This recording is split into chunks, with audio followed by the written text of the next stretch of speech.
Olá, olá, olá! Fique muito à vontade, seja muito bem-vindo ao 20º episódio do Jeito que a Vida Vem. Este podcast que tem como objetivo fazer você se sentir em casa, como se você estivesse chegando na casa de um amigo que está preparando uma comida deliciosa para vocês, enquanto vocês batem aquele papinho para saberem um do outro como é que a vida veio para você essa semana. E aqui eu começo contando como é que a vida chegou para mim nesses últimos dias. Fique à vontade, sinta-se em casa e bora para mais um?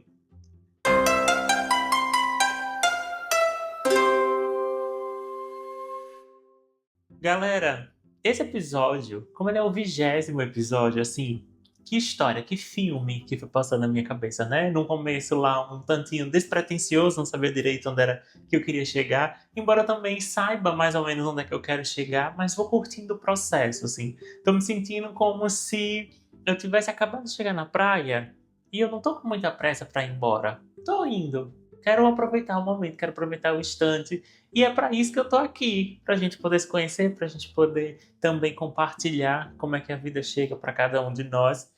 E nesse episódio, por ser o 20º episódio, eu decidi trazer um tema de que quem me conhece mais próximo, né, no meu dia a dia, não na intimidade, sim, né, mas nos meus círculos sociais fora do ambiente de trabalho, já me ouviram falar. E com uma dessas amigas, né, que também me acompanha aqui, que é a Nayara, que eu já falei dela também, a gente chegou e estava conversando há um tempo atrás até, sobre o livro As Cinco Linguagens do Amor. E eu disse, amiga, se sabe aquele tema que você poderia falar durante uma hora e não precisaria nem de estudar muito, assim? Tem uma hora, chegou, tá com tempo, vai falar uma hora sobre o assunto. Ei, eu vou falar mal desse livro. Qualquer oportunidade que eu tenho, eu uso para falar.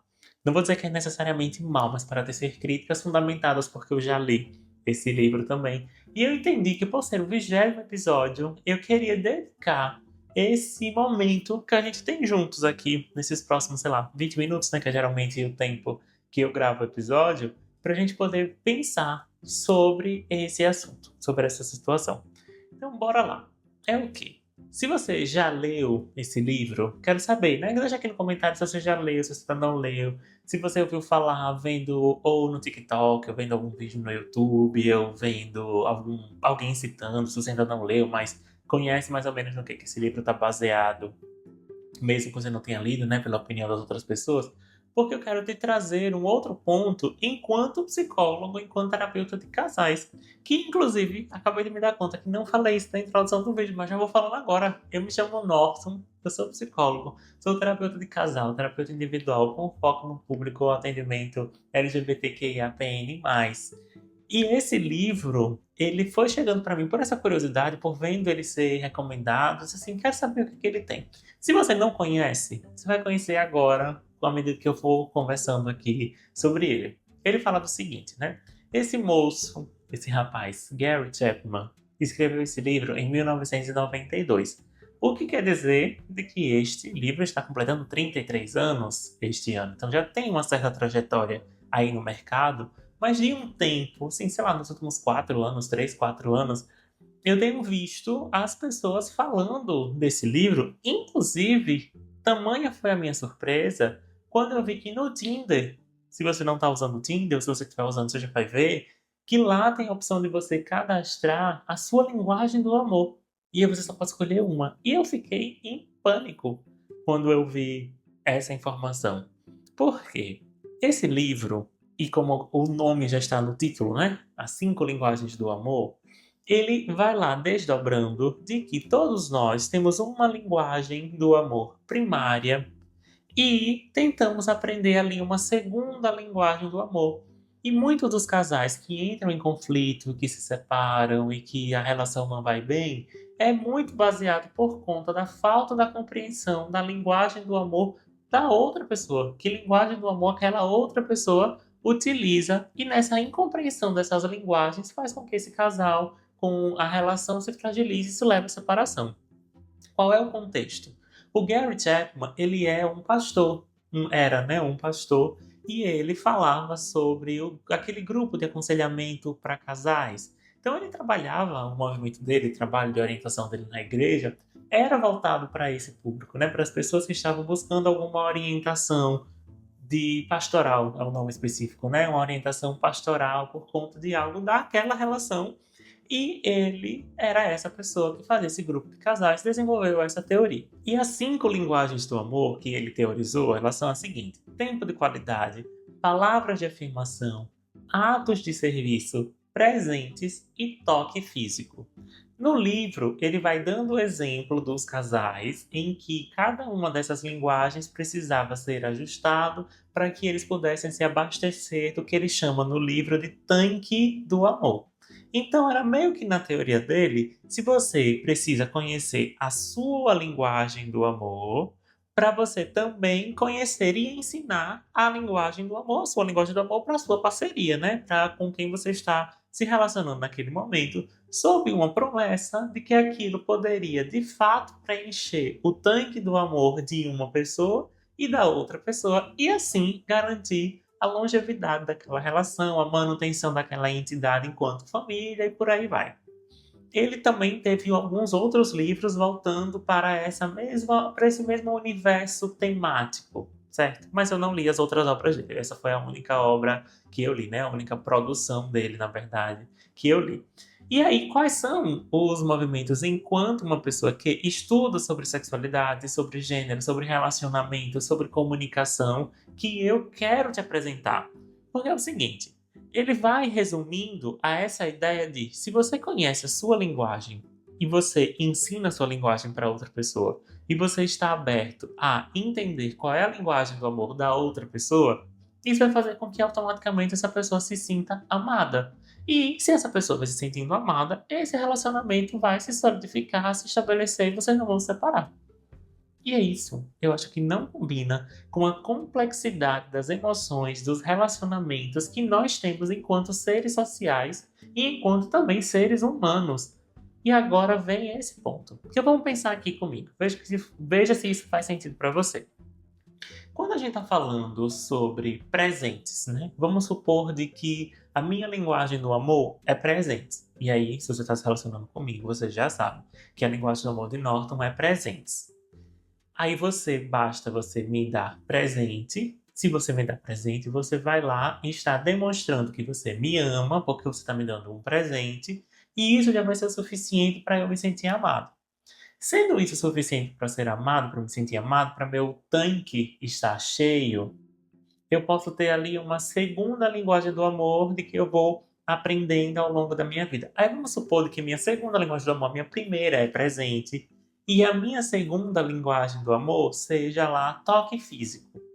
E aí você vai fazer esse esforço porque você sabe, né? Você quer me conquistar, você quer se manter numa relação aqui comigo e tal. Então você vai me dar presentes inesperados, surpresas, aquela pessoa de qualquer coisa serve. Pode encontrar uma pedra na rua, lembrei de você e me presentei, e aquilo dali já me renova, já me dá esperança no toque do presente, me sinto amado. E aí eu gosto também de toque físico, então você é aquela pessoa que fica junto, que me dá um abraço sem camisa, que está ali sempre pronto para me beijar, para me abraçar, traz esse momento, essa conexão de pele com pele, de calor humano e tal. Isso vai ser o suficiente para a gente ficar junto. Não sou muito simples.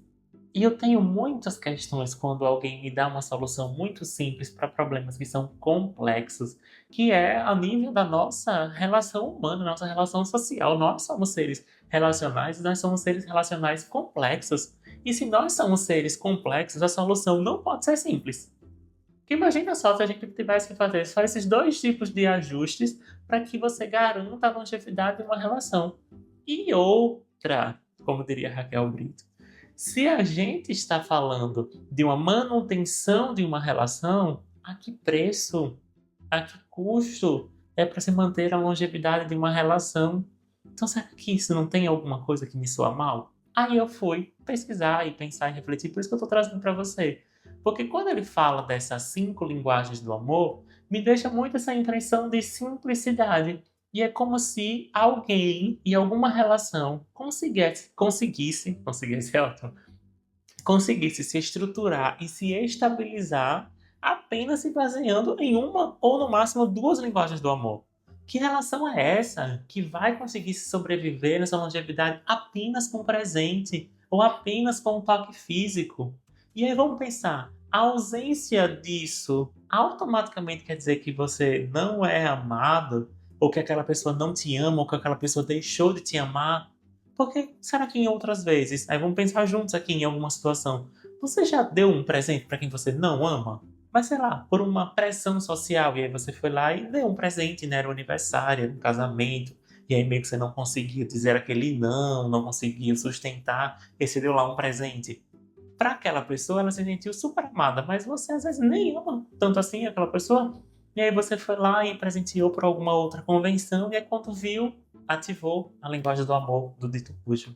Ao mesmo tempo, será que é possível a gente se sentir verdadeiramente amado, acolhido e de fato presente, pertencente em uma relação em que você não tenha, no mínimo, as 5 linguagens do amor e mais? Porque vamos pensar, que tipo de relação é essa que se sustenta nesse nível de pertencimento, de bem-querer, de estar próximo, de estar juntos, sem que essa pessoa não troque presente? Sim, presentes fazem parte da nossa vida. A gente se dedica a presentear pessoas. Então, por exemplo, sei lá, uma das coisas que eu gosto muito de fazer quando eu tô cozinhando, ou é chamar alguém, por isso que esse podcast traz como esse mote, cozinhar para receber pessoas em casa, porque é isso que eu gosto muito de fazer. E eu sempre convido as pessoas que eu mais amo, que eu mais estou interessado, de que eu quero que elas provem do meu tempero, que eu quero que elas passem mais tempo na minha casa, que eu quero que elas cheguem quando elas estão, quando eu tô preparando a comida, pra gente ficar mais tempo juntos ainda, e prove, veja se você gosta. E eu pesquiso receita, isso faz parte muito do meu universo de amor. E isso é a minha forma também de demonstrar amor para essa pessoa. Então, sei lá, isso pode ser um presente meu para aquela pessoa também. Só que isso também vai ser para a gente ter tempo de qualidade, que é aquele tempo que a gente passa juntos, um com o outro, um interessado no outro, na vivência do outro. Isso também vai ser um ato de serviço, porque esse ato de serviço, porque eu estou cozinhando, estou ocupando, estou empregando força e tempo do meu trabalho para alguma coisa. E aí isso também pode ter um toque físico, porque a gente, né, especialmente por sermos latino-americanos, e por sermos brasileiros, a gente se abraça, a gente se aperta, a gente se dá um beijo, a gente está junto. Que tipo de relação é essa que sobrevive apenas com uma dessas? Vamos supor assim, se a gente tivesse de fato acreditando que o Gary Chapman escreveu, teorizou, é verdade, concreta, assim, a gente vai se basear somente nela, você consegue estar numa relação em que você só tenha toque físico, que você só tenha atos de serviço. Imagina você a pessoa que é amada por outra pessoa porque você sabe que a sua linguagem é ato de serviço. E a outra pessoa faz tudo para você estar sempre disponível, sempre atenta. O quanto que isso flerta com essa ideia da subserviência, de estar ali naquela limite, naquela linha muito tênue entre o amar e o servir, ser amado por ser útil. E isso também é muito importante entender, porque afeta muito mais as mulheres em relações heterossexuais do que aos homens, seja nas relações heterossexuais também. Existe uma problemática de gênero nesse sentido. E a gente não pode fechar os olhos para isso, para esses atos de serviço. Palavras de afirmação. Que relacionamento é esse que sobrevive, que é estável, que você se sente amado, sem que seu parceiro, sem que a sua parceira te diga elogio, te elogie, te incentive, te demonstre apreço, te demonstre admiração, esteja interessado em você e reconheça verbalmente isso? Que tipo de relação é essa de que você não tem com palavra de afirmação como uma das coisas para se sentir pertencente? Que tipo de relação é essa que sobrevive quando você não tem tempo de qualidade? Será que alguém mesmo diz assim: não, a minha linguagem do amor não é tempo de qualidade. Você pode me deixar sem tempo mesmo assim. Não precisa ter tempo para mim, não precisa ter tempo para nós, não precisa ter tempo para nossa relação, que tá tudo certo. Que a gente vai conseguir sobreviver sem ela, porque sei lá, supostamente a minha linguagem do amor vai ser ato de serviço e tempo de qualidade não faz diferença para mim. Você consegue perceber se tem alguma relação que sobreviva sem isso? Sem um tempo de qualidade, sem um elogio, sem um presente, sem um ato de serviço. E aí, quando eu fui vendo e observando as pessoas falando, é porque a gente tem linguagens do amor diferente. E aí a gente não deu certo, porque a gente não combinava nas nossas linguagens do amor. E eu fiquei assim, criatura, mas você precisa de mais do que 5 linguagens do amor para você se sentir bem pertencente. Porque uma das coisas que fazem uma enorme diferença na longevidade dos casais, e não sou eu que estou falando isso sozinho, né? Claro que eu estou falando aqui com você, mas baseado nos estudos e nas teorias do John Gottman, que é outro teórico, né, científico, que acompanhou casais em um ambiente controlado e nesse ambiente controlado que ele estava acompanhando esses casais, simulando uma rotina para entender a longevidade desses casais, para saber o que que fazia de fato um casal estar juntos. E assim, em um grande resumo, né, porque ele escreveu e teorizou bastante coisa, mas o que ele realmente foi capaz de decifrar foi que não era o amor, não era a conexão, não era o sexo, não era o dinheiro que garantia a longevidade desse casal, que garantia que esse casal conseguisse ficar juntos. Era especialmente a habilidade que eles tinham para resolver conflitos. E olha agora como ele traz, pela sua compreensão científica, de fato a profundidade e a complexidade das nossas relações. Porque realmente, para estar com uma outra pessoa, para estar em um relacionamento, a gente precisa de disposição, a gente precisa de confiança, de fé, de acreditar mesmo de que aquilo dali tem futuro, de que a gente encontrou uma pessoa massa, de que a gente quer passar mais tempo com ela, de que a gente permite que a outra pessoa faça alterações significativas na nossa vida a nível de relação que a gente tenha. Sei lá, entre ficantes, às vezes o nível de interferência que um tem na vida do outro é bem mais baixo. Mas às vezes no namoro você combina mais coisas, você pode ceder mais coisas, você pode estar mais próximo de uma pessoa, de outra, naquela circunstância, né, mais próximo em um determinado ambiente do que em outros, melhor dizendo. No noivado, isso já muda mais, e num casamento isso já muda mais ainda, porque especialmente no casamento já envolve muito mais uma união financeira do que às vezes no noivado nem tanto, no namoro nem tanto, e às vezes nem ficante menos ainda.